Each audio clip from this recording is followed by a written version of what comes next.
report, and that's how they like to see it, where we're billing what when they come in for their reviews. So that's what we're doing currently. Okay. So you're really collecting the same information, right, just doing it a little differently. When we get to the passport services, aging and the AAAs will certainly be involved in our initiative, and we'll be working with them on protocols. For the Ohio Home Care Waiver Services, we are working with the PCG contract managers to make sure that expectations are set and that everybody is clear on how things are working and what the expectations for providers are. Thank you. And just a note on the rule itself, we can send out the rule to you if you would like a copy of it. I think there was 2 primary changes to the rule, is that correct? There was three. Yeah. One was the data doesn't have to match, like the times don't have to match. The data has to match. The time doesn't have to match. The second piece is for those already operating an EVV system, you'll have till the end of the year rather than that July date to bring that GPS component online. And what was the third component? One of the things we saw in the testimony, and have certainly heard from all of our stakeholders, was a concern about our referencing the website for required data elements, et cetera. While many of those lists, the reason code and the technical specifications for alternate data collection systems are lengthy and not appropriate for rule, we did add the specific data elements for required data elements for individuals and for direct care workers to the rule, instead of referencing our website is the source. Thank you. Do you expect, as the phases 2 and 3 come online, that the rule will be updated to reflect those changes? The rule will be updated, and I think the other thing I would just want to say is, while we did remove the requirement about the time on the visit matching the time on the claim, we are continuing to work with SAN Data to identify an alternate solution to using the EVV data in the claims adjudication process. So there will likely be rule changes related to an alternate approach at some point in the future. The stakeholder group that we operate currently will certainly be a part of those conversations. Thank you. And what is the department's plan to notify people of changes to the rule as it pertains to the reference on the website? Are you guys going to be emailing folks, or how is that going to be communicated? Can you clarify? Can you clarify? Yeah, so in the rule change? The alternative systems reference the website, go to the ODM website. If there are changes to that piece of it, how will people know that those changes were made? We will certainly be revising the business rules and the technical specifications for alternate systems as necessary to reflect the rule changes. Thank you.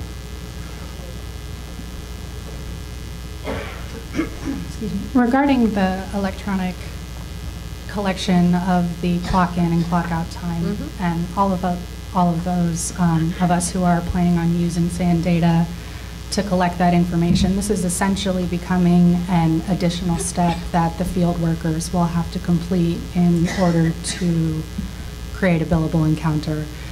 They will essentially need to continue utilizing the visit slip paper documentation in order to document the services that were provided during each encounter. One of the things our agency was planning on doing in order to maintain organization throughout the process of creating our billing reports was omitting the requirement of collecting the time on that written visit slip, so that we would go by the electronic data that was collected. I guess the reason I'm mentioning this is because in the future conversations that you're to have with PCG, I would ask that you consider what the rule will be, if that is acceptable, and if both are required and there are minutes of difference between what's written and what is recorded in the system, what will be the policy and procedure for that moving forward. For us personally in starting, unless you say otherwise, we were going to only recommend that our caregivers write down the beginning or end time if what was electronically recorded was incorrect due to forgetting or some other kind of technical error. So I guess I just wanted to mention that for your consideration. I think that's future. appropriate. We've had a lot of conversations internally about documentation requirements and what can change and what can't. We will collect the date, the times, the start and end time, the service, the identity of the direct care worker, and the individual's verification. Generally, if the information is collected by the device, you do not also have to document it on paper. However, you will have to think about whether the paper documentation makes sense without that data element. For instance, the date. If you don't write the date on the paper, the note is without context, right? Or the task list. So it's kind of a good judgment kind of issue.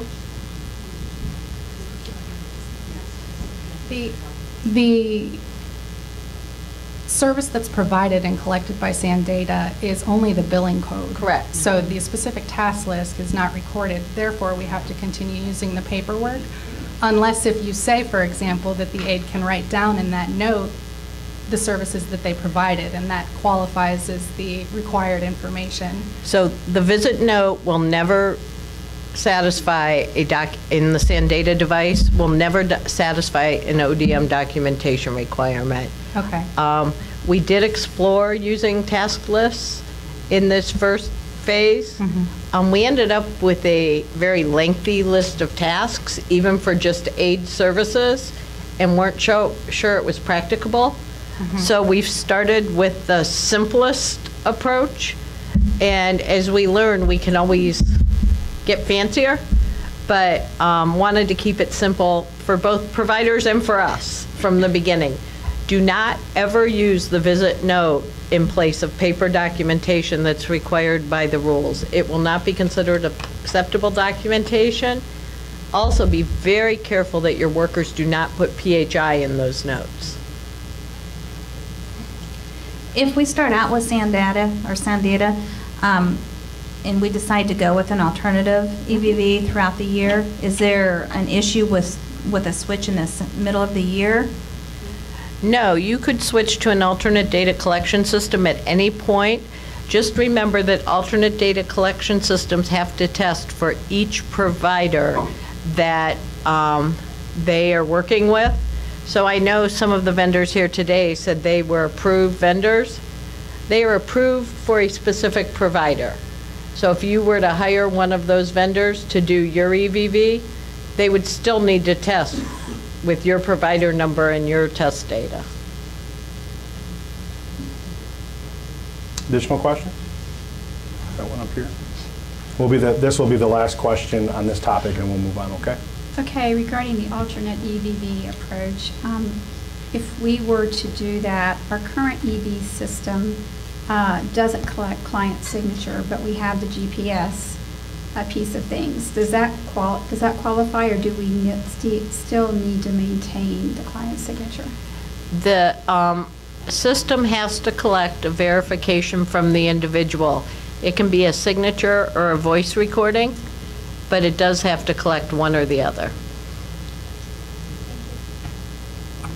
All right, let's move on to the next topic. That was a great conversation. GPS and telephony. So ODM requires agencies to use an EVV system that has GPS capabilities.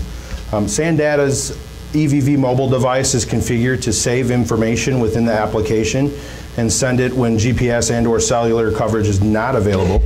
And if GPS or cellular coverage is not a viable option for a specific visit, you can use telephony or manual visit verification to capture visit information. So what we've heard is while GPS can be used without issue in many parts of the state, concerns have been raised that requiring GPS as the primary data collection point will require agencies already using a telephony EVV system to have a completely overhaul their systems and procedures. So many agencies already using EVV also use the system for scheduling, payroll, and billing. So having to change their current EVV system to accommodate GPS will be a major disruption in an agency's operations. So our question is, how can agencies using telephony EVV systems meet this GPS mandate without a major disruption to their operations? Obviously, I can't speak to any provider's current EVV system, but we did hear the concern, and that was the reason why we revised the rule to allow providers a year to incorporate GPS into an EVV system they already had without using SAN data in the interim. We believe the GPS coordinates are important in terms of program integrity and collection of data, but we wanted to give providers with current EVV systems time to transition. Thank you. All right, questions on this topic?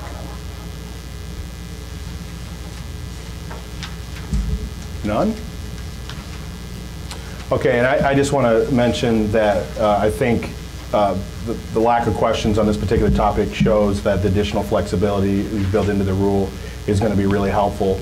And we've always said in my conversations with Director Sears, we've always said, you know, we're supportive of EVV. We even worked in Congress to help get it passed. We want to be compliant with the rules. So having that additional flexibility and coming into compliance is our primary goal. So thank you on that. No questions? We'll move on then to the next topic, which is billing. So providers participating in EVV will notice some change when submitting claims to ODM. Providers will continue to submit claims via EDI or MITS portal. Time of services will now be required in the MITS portal on the EDI claims, and that, I believe that was one of the changes to the, we'll talk about that in a second. MITS will validate the claims against the EVV data in the aggregator. MITS looks for a particular provider on a particular date at a particular time for a particular service.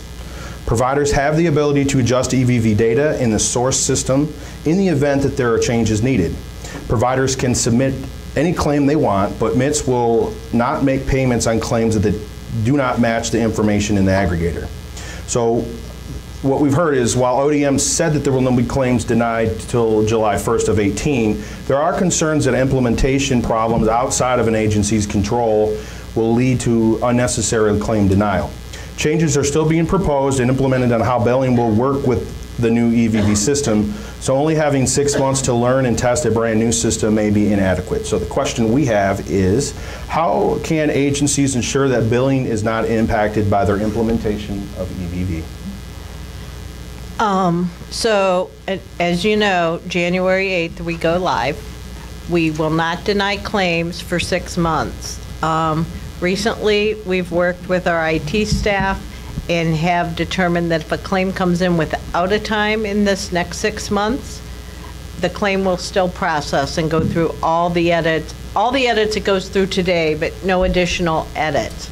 We are working internally to determine the best way to send that in, get that information to providers as a whole, so you kind of are hearing it first.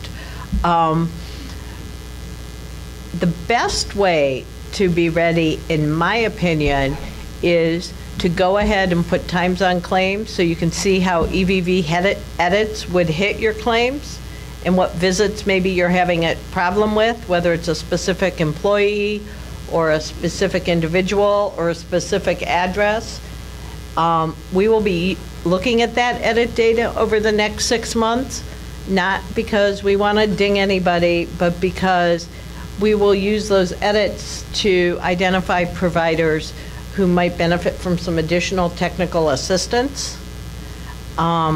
We really want this to go as smoothly as possible, but unless people are really trying for the next 6 months, we aren't going to have the ability to identify those providers who might be having some additional challenges and reach out to try to provide assistance.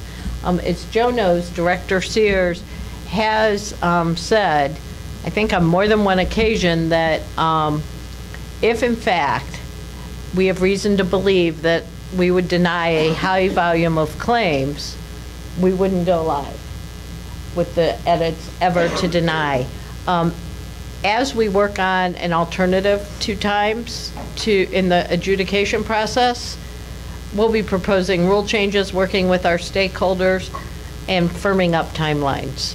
So it's about staying connected to the association, watching our website, and getting as much experience with EVV as you can.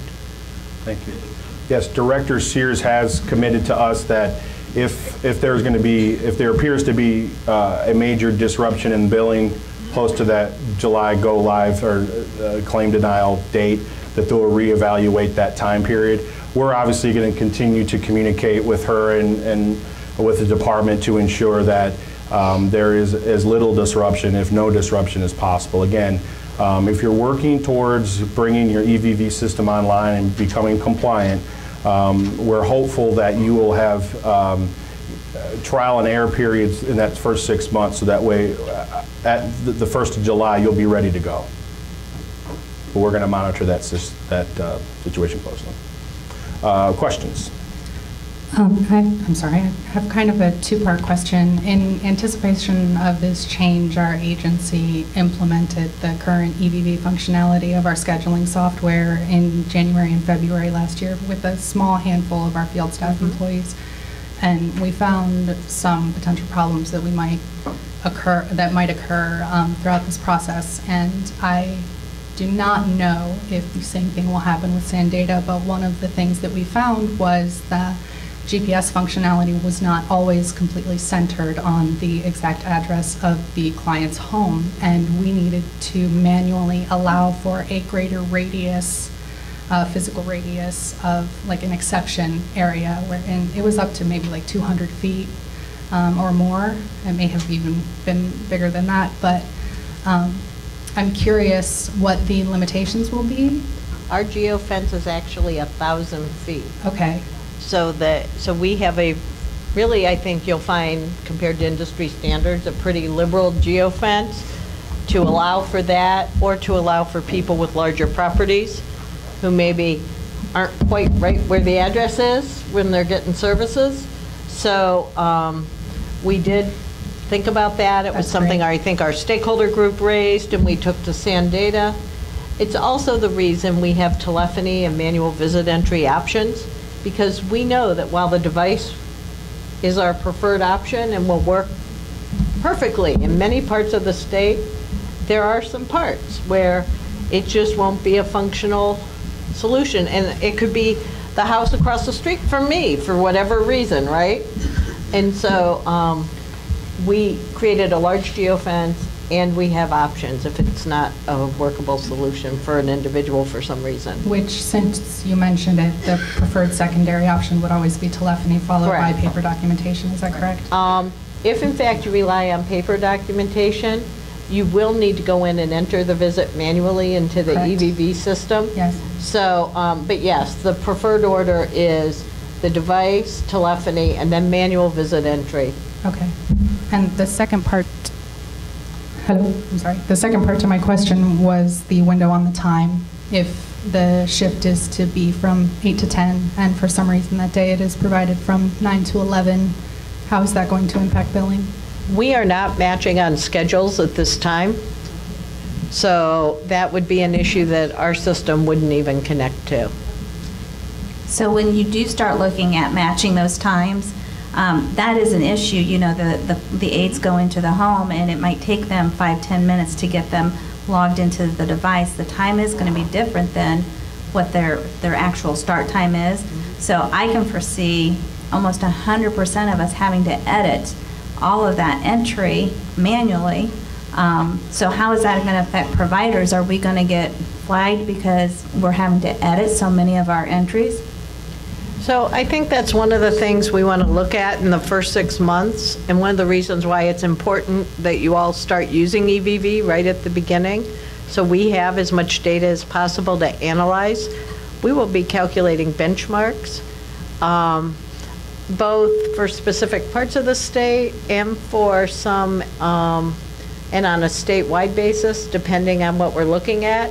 A provider with a high rate of manual entries may get contacted.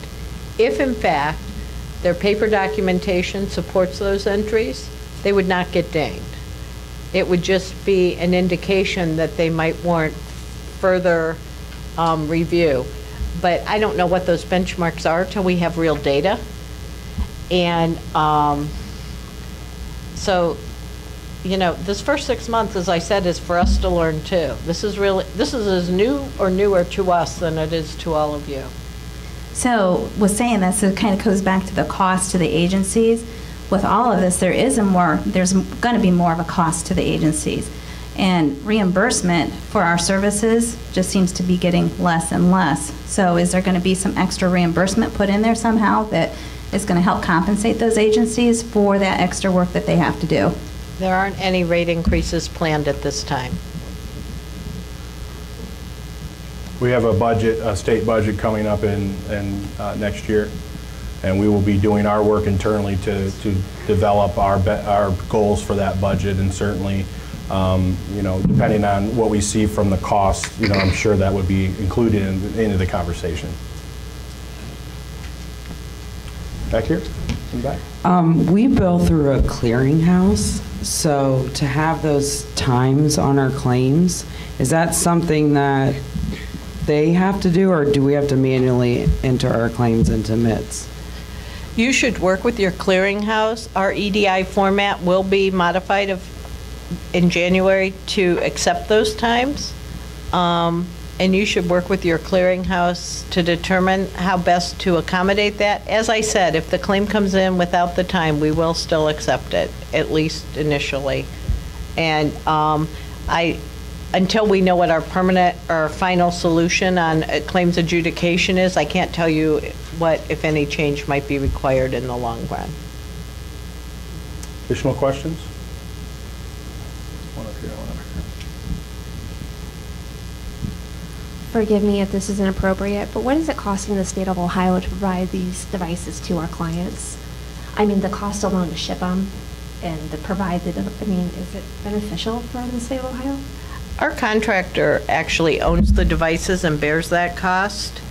We believe that this is a good investment in program integrity.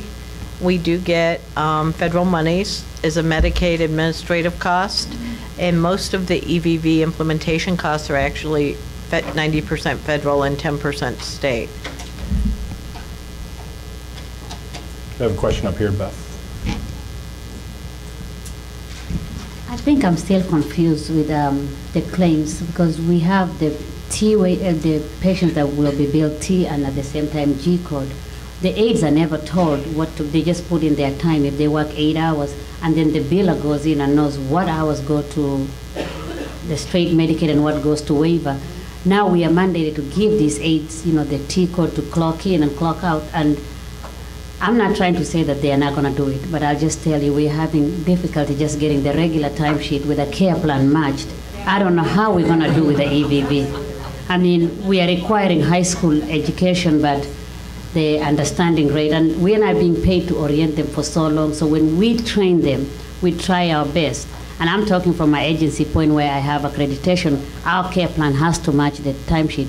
We sit down with them and it comes out different. I just feel like the time that we are given to go live from the training time, I think it's just going to be